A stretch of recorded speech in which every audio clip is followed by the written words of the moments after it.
Hello tout le monde, j'espère que vous allez bien. Benvenuti, benvenuti, ça veut dire bienvenue en italien, voilà, parce qu'on parle aussi un peu italien. Enfin, je crois, hein, je suis même pas sûr, c'est dire à quel point je parle très bien italien. J'espère que vous allez bien, que tout le monde va très bien depuis la semaine dernière. Je vois qu'il y a déjà Momo, je vois qu'il y a déjà Fatima, ça c'est magnifique. On va les rajouter tout de suite, donc n'hésitez pas, Momo et Fatima, à faire la petite demande pour être ajoutés.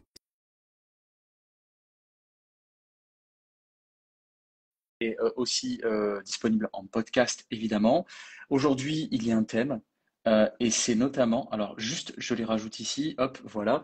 Alors le thème du jour, c'est les meilleurs conseils de deux profils comptables pour réussir ses études en comptabilité. Et ces deux profils comptables ne sont nul autre que Fatima et Momo qui vont nous rejoindre incessamment sous peu.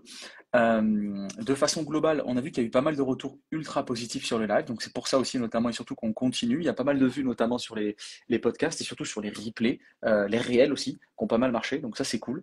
N'hésitez pas à nous dire toujours pareil hein, s'il y a des, donc déjà, si vous avez des questions, mais aussi et surtout si il y a des sujets que vous voulez que l'on aborde plus que d'autres.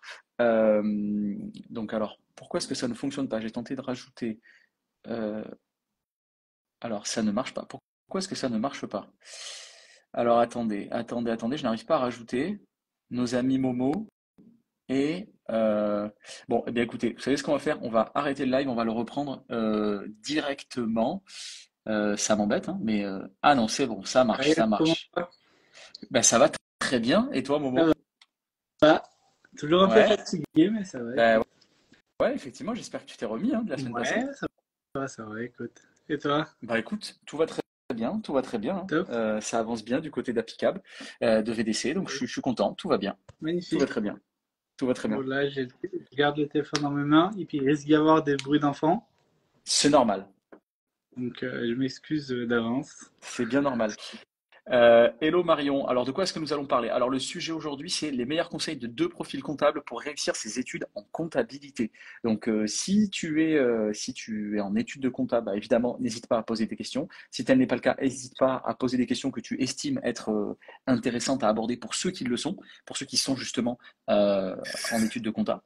Donc voilà, n'hésite pas.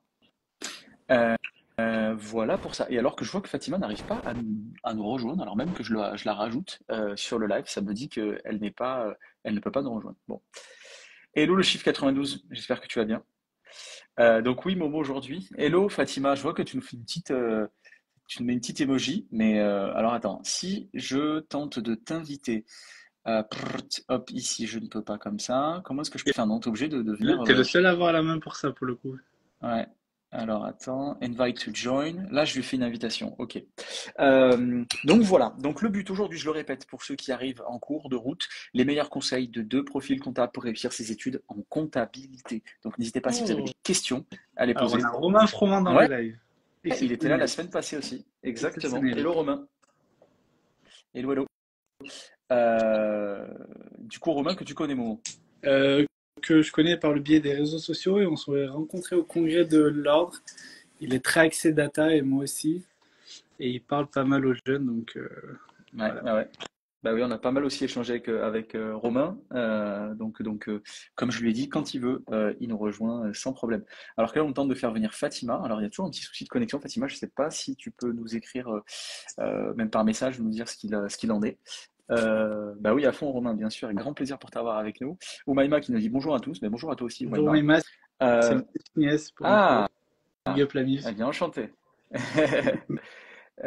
Fatima, si tu nous écoutes, ça me dit que tu es unable to join. Donc, je sais pas ce qui se passe. Paye ta Mais tu. facture, Fatima. Paye ta facture d'internet. Effectivement, Fatima, il va falloir faire attention, hein. Marion qui nous dit en cabinet depuis 6 ans, donc pas trop mon sujet les études. Effectivement, Marion, ça fait un moment que tu y es. Mais effectivement, tu nous vois, Fatima. Mais ça aurait été cool de t'avoir. Est-ce que tu peux, je sais pas, peut-être fermer l'appli, revenir, enfin le classique, hein, je t'apprends rien. Mais, Le mais ça serait conseiller cool de sait faire. t'avoir. Ouais, vraiment, le conseiller sait faire, mais du bled, hein. C'est pas celui qui est dans les bureaux à Paris, tu vois. C'est vraiment le mec au bled, quoi. Euh, et qui te dit qu'il s'appelle Stéphane, tu vois. Bah, c'est moi. Euh, le mec, il a l'accent de mon oncle, mais il s'appelle Stéphane. C'est génial. Ah, voilà. Elle est là. Hello, Fatima. Elle est là. Oh. On a dit que du bien. Tu t'es fait désirer, En fait, Fatima. je vous entendais, mais j'arrivais pas à rejoindre. Et en fait, en quittant et en revenant, ça a bien marché. Ok, magnifique, magnifique. Comment vas-tu, Fatima? Ça va et vous? Ça va, ça Très, va. très bien, très, très bien. Alors, Momo a l'air d'aller mieux. Oui. Il y a de la forme là, ça va. On s'est bien reposé. Et Mohamed 42Z2 qui nous dit mes experts préférés. Rien que Rien ça. que ça. Donc voilà, je rappelle les amis le thème du jour, les meilleurs conseils de deux profils comptables pour réussir ses études en comptabilité. Donc accès forcément études, même si bien évidemment on peut aussi, enfin on peut aller au-delà, c'est pas le sujet, enfin c'est pas le souci, parce que si justement c'est le sujet, mais en tout cas n'hésitez pas, et notamment à poser vos questions directement dans le live. Donc si vous le voulez bien, moi j'ai déjà directement des questions pour entrer dans le vif du sujet, puisque bon cette fois on va tenter autant que faire se peut de se tenir au format de 30 minutes. Donc, on va se dire que 19 h, on coupe le live. On a tous Et des menaces extérieures pour partir à 19 h. exactement, exactement. Donc, voilà. Essayons de faire en sorte que ces menaces ne soient pas mises à exécution, hein, histoire que l'on puisse continuer de vivre. Euh, alors, de façon globale, conseils généraux, quel est le meilleur conseil? Un par personne. Momo, Fatima, un seul. Un seul. Choisissez-le convenablement, il n'y en aura qu'un seul. Quel est le meilleur conseil que vous auriez aimé recevoir avant de commencer vos études en comptabilité? Qui commence? Fatima, vas-y. Enfin bon, si tu en as un, hein, Non, j'ai de la chance parce que j'ai déjà pu donner un conseil la dernière fois. Donc, c'est vrai, j'ai le droit d'en donner un deuxième. Donc, c'est c'est. vrai. Non, je dirais de dire que c'est un marathon. En tout cas, quand on veut aller jusqu'à l'expertise, c'est un marathon. Il faut s'accrocher. Et c'est marrant ce que Romain dit, c'est vrai.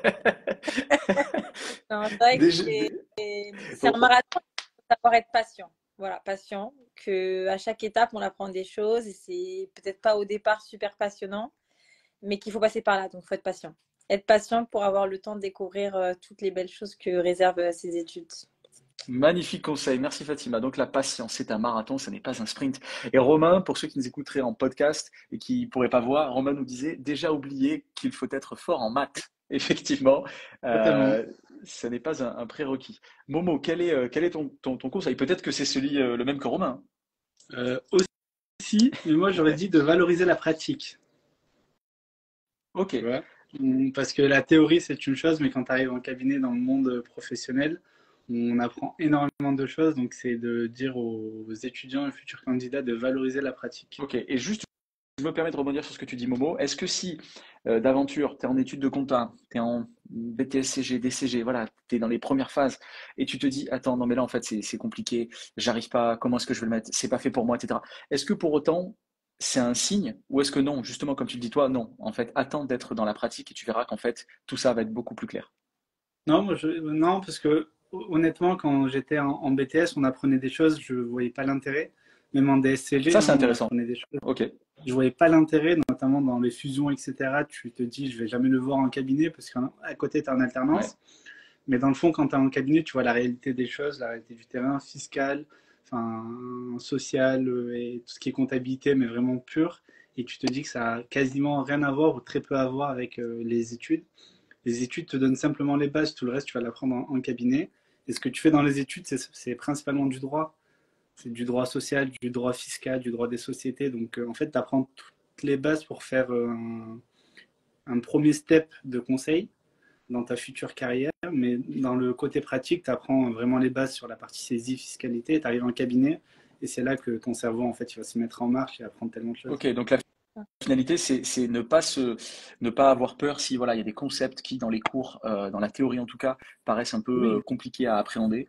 La totalement. pratique va permettre de mieux les comprendre. Et je vais te donner un exemple top, hein. Management des systèmes d'information ou C'est les SI, le c'est monde de quelque chose. Fatima. Attends, Non, mais voilà, c'est quelque chose que je détestais. Enfin, Attention, dans la partie attention, Momo. théorique, non, mais dans les études, dans la partie théorique, tu comprends pas forcément l'utilité pour le coup. Ouais. Mais quand tu arrives à faire du commissariat au compte, etc., bah, tu as une autre vision qui est totalement opposée. Donc, tu vois, vraiment, et là, Fatima, je peux lui laisser parler de ce domaine-là. Elle a les deux côtés, donc voilà. non, mais moi je vais plutôt, on va dire, rebondir sur ce que Momo il dit. par rapport au fait que oui, la théorie à l'école, parfois, voilà, il faut aller mettre en pratique. Et à l'inverse, je vais raconter une petite anecdote sur mon expérience professionnelle. J'ai beaucoup d'anecdotes, hein, je vais pas te C'est donner super. aujourd'hui, je te donnerai chaque fois, chaque live.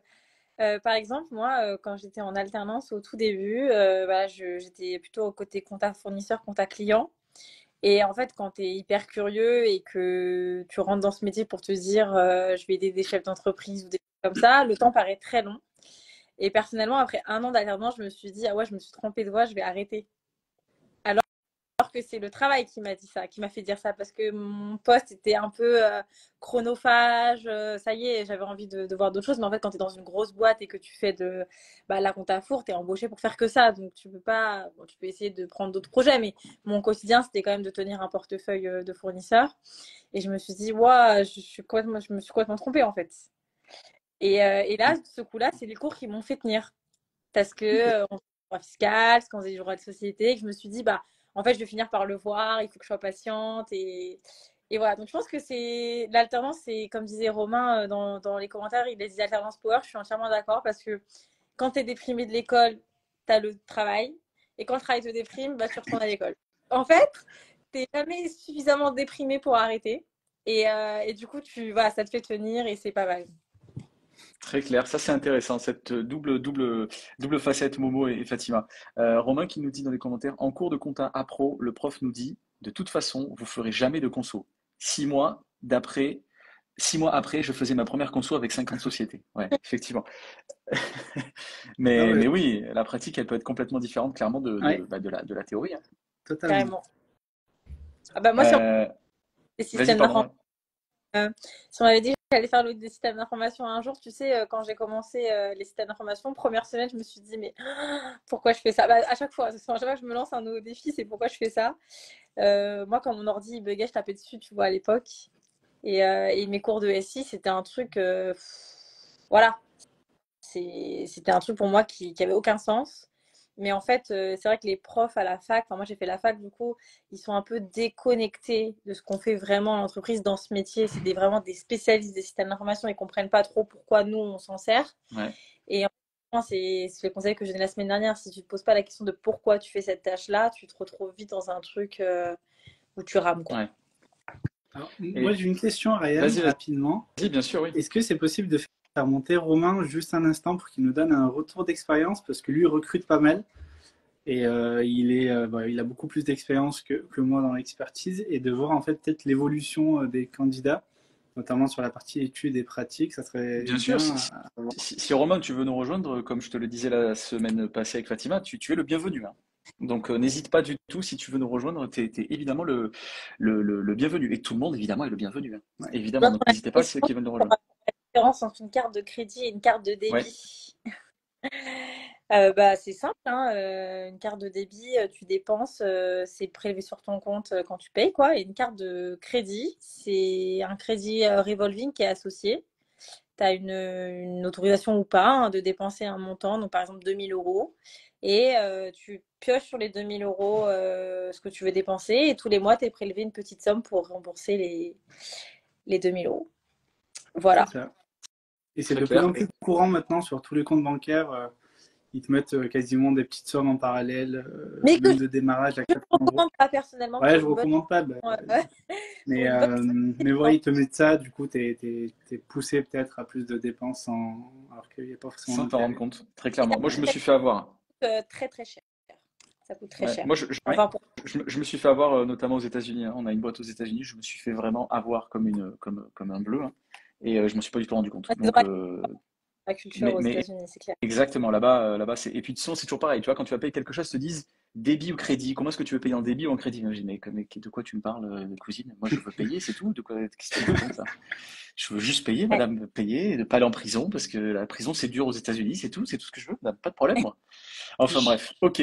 Romain qui est en voiture et qui ne peut pas mettre le son. On va quand même t'accepter, Romain, et c'est pas grave si on ne voit rien. Et si tu veux, voilà, mettre, voilà, ta caméra vers, je sais pas moi, le fin fond de ta voiture, il n'y a pas de souci.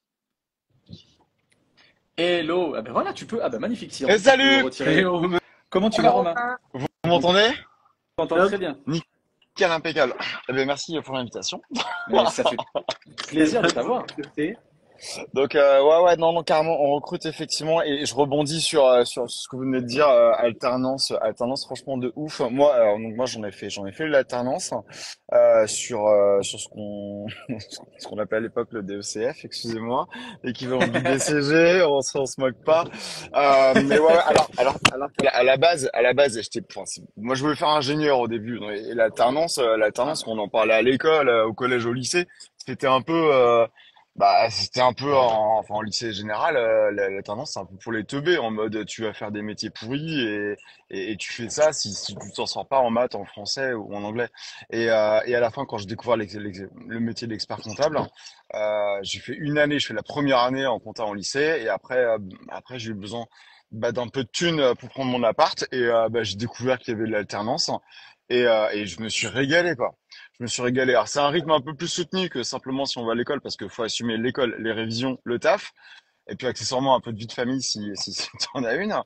Mais par contre, t'apprends hyper vite et derrière, quand tu rentres pour être embauché, soit pour continuer ton alternance en DSCG, soit pour bosser en cabinet ou en entreprise directe, clairement, tu sais faire tes bilans, tu sais faire tes révisions, tu sais faire tes liasses, tu sais faire ton TNS, tu sais faire tes calculs d'IS, tu sais faire tout ce qu'on t'apprend pas à faire à l'école.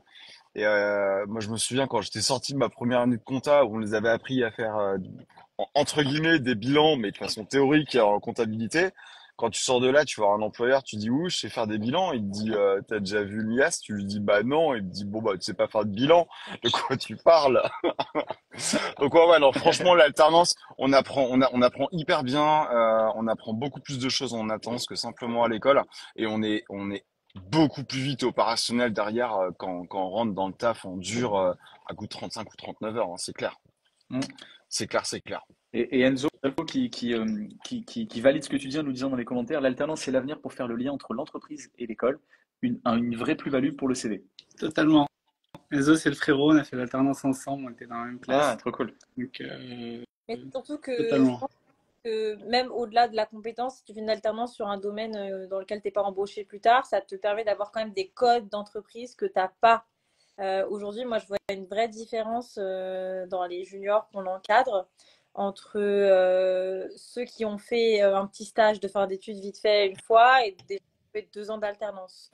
On a un rapport au travail qui est assez différent. Je ne vais pas faire de généralité, mais quand même, des gens qui ont quand même aujourd'hui des facilités pour prendre des initiatives sur certains sujets. Et je pense que c'est une vraie plus-value. Ça se voit tout de suite. Enfin, sur l'évaluation de période d'essai, par exemple, on voit là tout de suite une différence entre quelqu'un qui a fait 2 ans d'alternance et quelqu'un qui a fait un petit stage de fin d'études, quoi. Ouais, bien sûr. Il y a Johan dans les commentaires qui nous dit taux de réussite bas en alternance. Est-ce que vous validez? Oui et non. Sûrement.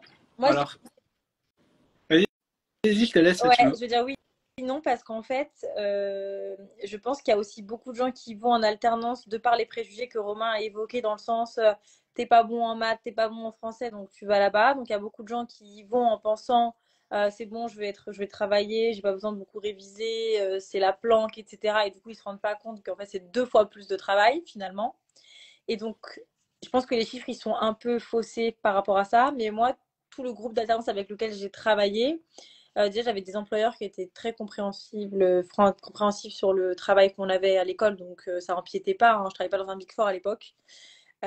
Donc, déjà, c'est le premier point. Et aussi, de tout le groupe, en tout cas, avec lequel je travaillais, qui avait envie de réussir et qui avait des projets, ont réussi haut la main.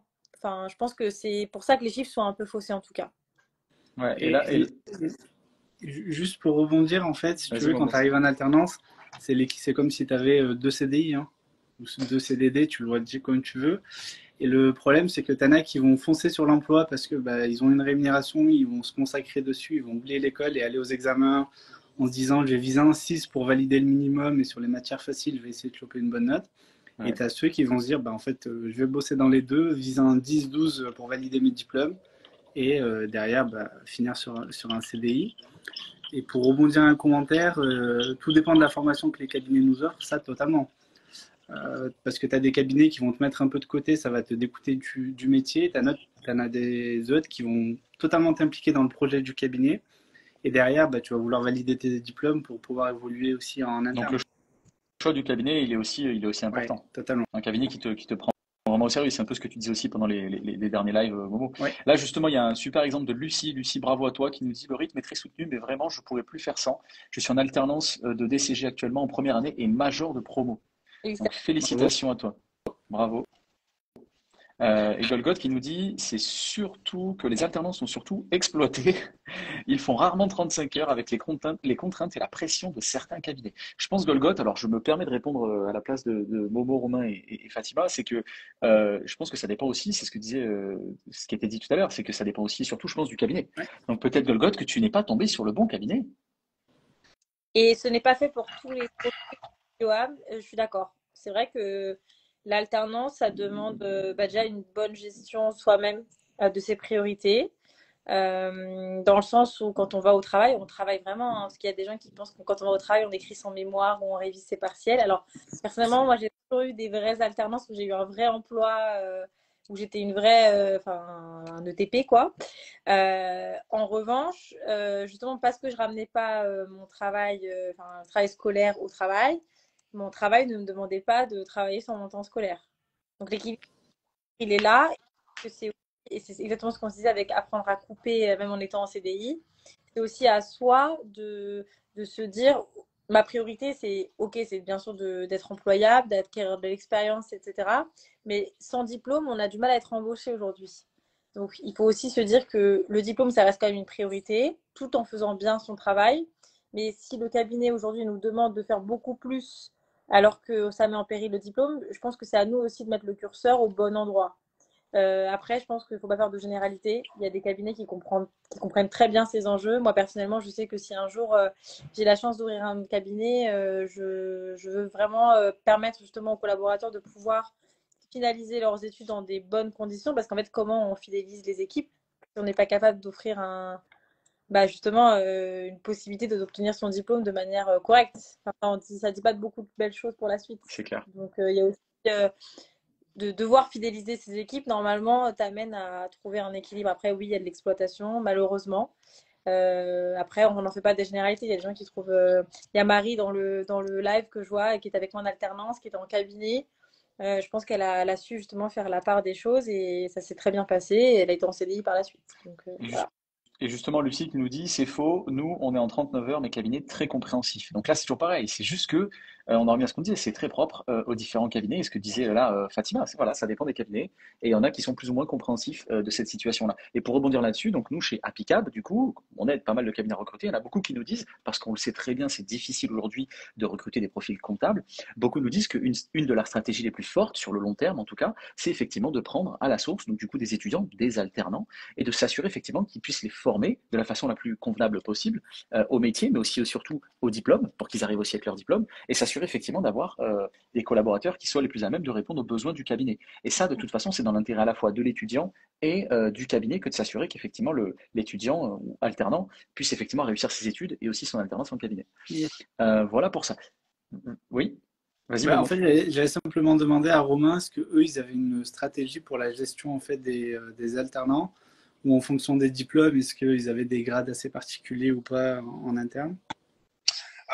Donc nous alternants, donc il y a quelques années on en avait très très peu. J'ai décidé de mettre un coup de pression il y a à peu près 2 3 ans. Donc là sur à peu près 100 collabs, on doit en avoir une dizaine d'alternants. Ça se passe hyper bien. Donc il n'y a pas d'exploitation. Ceux qui font 35 heures sont à 35 heures. Il y a pas longtemps. Non non mais je le dis, c'est T'as vrai que de raison, temps t'as en temps raison, c'est pas ça. bien sûr. Donc ils partent à l'heure systématiquement et on leur dit jamais rien parce que bah un on n'a rien à leur dire et de deux bah on sait qu'ils ont et on est passé par là hein, en tant qu'expert comptable ancien alternant, on sait qu'ils ont leur cours soit avant soit après le taf soit local en plus. Donc c'est hors de question même si un dossier à checker à gérer qu'on leur dit non tu restes un peu plus. Ce qu'on a fait il y a pas longtemps, on avait un petit surcroît d'activité, on leur a proposé à chacun s'ils étaient OK pour passer 35 à 39 heures avec paiement des heures, hein, naturellement. On en a qui nous ont dit oui. J'en ai un qui m'a dit non. Et ben celui qui a dit non, il a dit non. Ceux qui ont dit oui, ils ont dit oui. Et tout le monde est hyper content, quoi. On s'est mis quoi? Génial. On s'est mis à leur offrir, à leur mettre un petit budget de livres, d'achat livres par an. On est un peu plus des seuils minimums parce qu'aujourd'hui on s'aperçoit qu'un bon alternant, au montant minimum des grilles, c'est pas tenable. Donc on leur donne parfois, souvent un peu plus que le minimum. Et puis, ce qu'on a fait aussi il y a pas longtemps, on a doublé le nombre de jours de révision. Je crois qu'ils ont 5 jours pour 2 ans de révision, de congé révision. On a décidé de doubler ce nombre de jours. Et grosso modo, au lieu de 2 jours et demi par an, on est à 5 jours de révision par an. Super, c'est génial, tout ça c'est cool. J'espère que ceux qui nous écoutent et qui comprennent un peu ce que font les cabinets comme celui de Romain se disent qu'il y a de très beaux jours pour l'alternance en comptabilité devant vous, les Carrément. amis. Donc n'hésitez pas. Totalement. Ouais. Que l'idée sur les seuils minimum, enfin, minimaux dont tu parles, Romain, c'est vrai. Moi, j'avais beaucoup hésité à partir en cabinet en master. Et en fait, j'étais tellement bien payée en licence que, en fait, quand tu as un appart, un loyer et des charges, ben, tu peux pas rétrocéder 200 ou 300 euros. C'est pas vivable. C'est ça. Donc, je trouve que c'est hyper intéressant, en tout cas, de s'être penché sur la question. Et c'est pas juste une question d'argent, mais c'est une question de se dire, est-ce qu'on est prêt à embaucher des collaborateurs qui vivent dans des conditions dans lesquelles on n'aimerait pas vivre nous-mêmes, quoi. Donc, chapeau, Romain, en tout cas. Alors, on l'a peut-être vécu chacun. Moi, je me souviens, mon premier salaire, c'était 454 euros par mois, hein. Tu comptes les yaourts que tu manges, hein. Il y a une question, les amis. Une question qui va diviser ou pas, hein. Enfin, je crois que ça va diviser. En tout cas, Fatima et Momo, ça j'en suis sûr. Romain, je ne sais pas. La question est simple. Master CCA ou DSCG? DSCG. Fin du débat. Voilà. Et j'imagine que Fatima. Ça fait un du débat. C'est pas un débat. Non, en vrai, je pense qu'il y a deux réponses. Ouais. Et il n'y a pas de bonne réponse. C'est en fonction de son profil et surtout de son projet professionnel. C'est pour ça que je dis toujours, quand on vient dans cette filière, il faut quand même, à un moment donné, au bout des 5 ans, avoir pensé à un projet professionnel et se projeter. Si ton projet, c'est peut-être l'expertise comptable, je ne suis pas sûre, je ne me sens pas à l'aise sur certaines matières, etc. Je ne suis pas prêt à, en tout cas, bachoter comme le demande le DSCG. Je peux sécuriser avec un master CCA en me disant, en fait, je ne sais pas si je vais faire le DSCG, mais je veux mon grade de master pour pouvoir aller travailler. Parce qu'aujourd'hui, quand tu rates ton DSCG, tu as un niveau Bac+3 et il y a beaucoup de portes, malheureusement, qui te sont fermées en termes de recrutement. Alors, je ne fais pas de généralité non plus, mais c'est pas la majorité des cas, ou en termes de salaire, ça a un impact de ne pas avoir son DSCG. Et en tout cas, le commentaire de Romain m'a fait peur, pardon, m'a fait rigoler. Donc je disais, donc voilà, le premier point, c'est ça, c'est de se dire, bah, si j'ai pas de projet professionnel, expertise comptable sur le long terme, je me ferme pas de porte, je parte un master, j'ai un grade de master, je peux travailler sans me mettre de pression. À l'inverse, on peut aussi se dire, voilà, je ne suis pas très à l'aise, j'ai peur de rater, je me fais un grade de master, mais je passe mes UE. C'est à double tranchant parce que les deux UE qui montent, c'est-à-dire l'UE1 de droit et l'UE4 de compta, sont les UE les plus difficiles à obtenir. Et qu'avoir 10, c'est difficile puisque la moyenne, c'est en dessous de 10. Et que donc, si tu n'as pas 10, tu dois repasser des UE pour lesquels tu as des balances. Donc, ça demande une gymnastique, jongler. En plus, tu travailles, il faut s'organiser. Donc, je pense qu'il n'y a pas de bon parcours, en tout cas. Quand on est hésitant, moi, je dirais que le master CCA est à privilégier parce que ça garantit, on va dire, un grade de master. On ne se ferme pas de porte. On peut toujours passer son DSCG. Par contre, si on veut faire de l'expertise comptable, qu'on n'est pas trop à fond de réviser tous les jours, mais de se dire on a une bonne dynamique et les notes toute l'année, on s'en fout un peu parce qu'on va passer l'examen qui compte, ça peut être pas mal. Alors que si on n'est pas trop, voilà, on se dit, bah, j'arrive à avoir 10 participants en classe, bah, les profs, ils se rappellent de toi, tu as des notes d'oral, des exposés, des machins, tu peux valider ton master à 10. Donc, encore une fois, c'est en fonction de toi, de ton organisation et de ton projet professionnel. Donc, je vais être un peu moins tranchée que Momo et je dirais qu'il n'y a pas de bonne décision, mais il faut bien connaître son projet professionnel. Voilà. Très clair. Et De toute manière, si tu veux aller à l'expertise comptable, c'est un passage obligatoire, le DSCG, notamment sur 2 UE. Exactement. Et pour ma part, je peux dire à quel point c'est très difficile d'avoir 10 dans les 2 UE, vu que j'ai un master CCA et que je me suis essayée à l'exercice. Voilà. ouais, Ok. effectivement, toi, tu sais enfin, tu sais ce qu'il en est. Romain, est-ce que toi, tu as peut-être je sais pas, une réponse à cette question qui est assez compliquée. Et je pense qu'on va ensuite se laisser puisqu'il est déjà 19h01.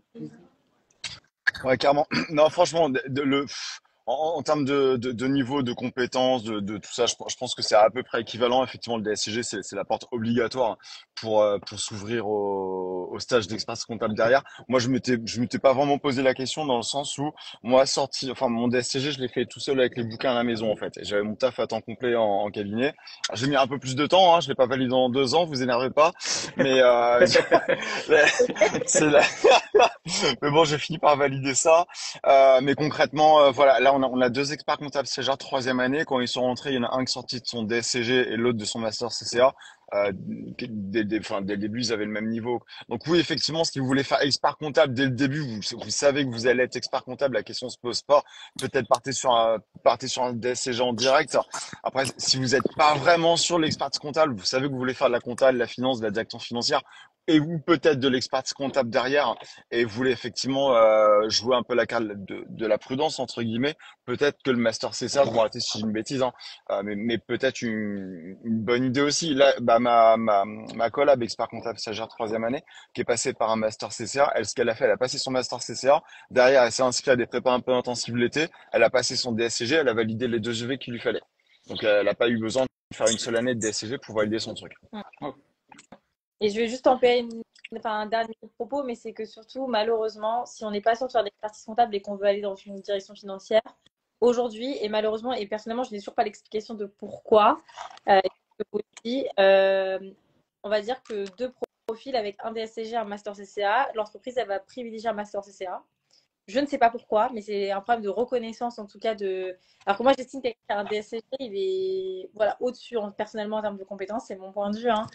Et en termes de rémunération, les grilles, en tout cas dans les grands cabinets que moi je connais, les DSCG sont moins bien rémunérés qu'un master CCA en sortie d'école avec le même bagage et au même grade, tout simplement parce que c'est la notoriété de l'université ou de l'école qui va prévaloir. Et en fait, un DSCG, comme c'est un diplôme étatique, que tu les passes X ou Y entreprise, enfin école à Saint-Raphaël ou à Paris, c'est pareil. Alors que si tu l'as fait à l'université, bah, tu auras plus de rémunération qu'un master CCA à l'université Aix, par exemple. Voilà. Très, très clair, très très clair. Eh bien, merci beaucoup tout le monde. Merci Romain d'être notre invité surprise du soir. Bah, c'est Ça un nous a fait très très plaisir. plaisir de Merci. t'avoir. Tu repasses évidemment quand tu veux, donc c'est un grand plaisir de t'avoir. C'est un plaisir. Je Euh, fais juste un petit bisou à ma fille qui nous regarde. Ça- mais- Tu fais bien. C'est le commentaire. Bisous, bisous, À bisous à la fille de bientôt. Romain. Merci beaucoup. À plus Romain. Ciao, Ciao, ciao. merci.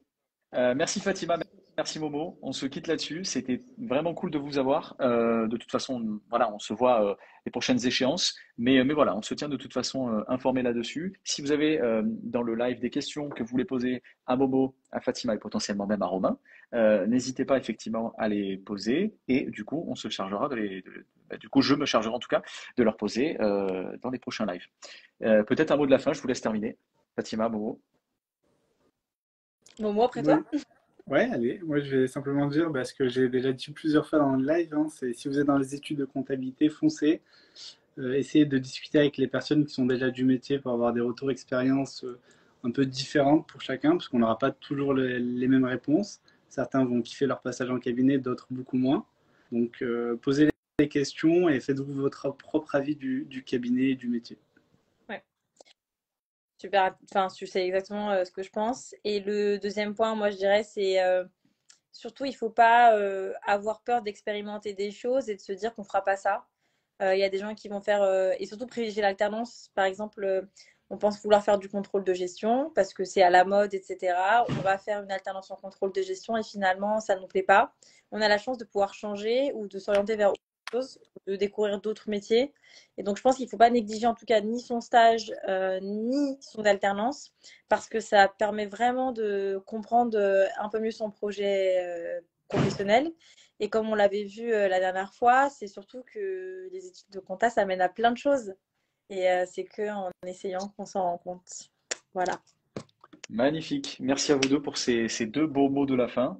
On se laisse là-dessus. À très très vite les amis. Très bonne soirée à tous. À plus tout le monde. Allez, Salut tout le monde, à très vite.